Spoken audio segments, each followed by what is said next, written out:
ఆ ఉదయ్ ఫోన్ గుంజుకొని ఒకసారి ఆ ఉదయ్ ఫోన్లో ఉన్న వీళ్ళిద్దరికి సంబంధించిన ప్రైవేట్ వీడియోస్ ఏవో ఉంటే అవన్నీ వీళ్ళ అమ్మకి పంపించి ఇటు సైడ్ వీళ్ళకి పంపించి చూడండి మీ కూతురు ఏం చేస్తుందో, చూడండి వీళ్ళు ఏం చేస్తున్నారు అని చెప్పి వాళ్ళని నానా రకాలుగా చేస్తే నా నా రిలేషన్ నేను ఏదన్నా చేసుకుంటా నీకేంటే అని చెప్పి ఆ అమ్మాయి రెబల్ అయిపోయింది. ప్రీతి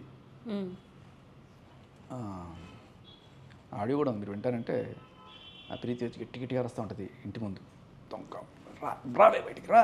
ఒకసారి వినిపించండి సార్. హలో హలో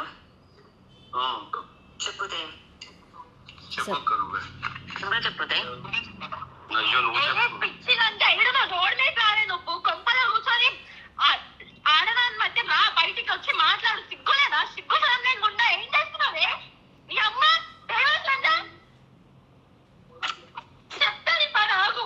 మీ అమ్మ నీ ఇంటికి వచ్చి నీ ఇంటి ముందు సూసైడ్ చేసుకోకపోతే చూడు నా పేరు ఇప్పుడు నా పేరు ప్రీతియే కాదు, నీ పేరే రాసి వస్తా. ఇంత తిరుగుతావా ఇంత తిరుగుతావా? విన్నారా అంకుల్? విన్నారా అంకుల్ ఎవరు ఇక్కడ? అంకుల్ వింటున్నారా? నా ఇంటికి వచ్చి నీకేమవసరం? నాకు ఉదయకుంటే నేను ఉదయ చూసుకుంటాను. నువ్వెవరివి? నువ్వు ఎవరితో మధ్యలో రావడానికి? ఎవరితో డాడీ వింటున్నారు ఉదయ్. సో ఎంతసేపు ఒక పెద్దరికమో లేకపోతే అని చెప్పేసి ఎవరెవరికి మధ్య అఫైర్లు ఉన్నా ఇవన్నీ తీసుకెళ్ళి వాళ్ళ నాన్న వాళ్ళకి వెళ్ళడానికి బట్టి నీకెందుకే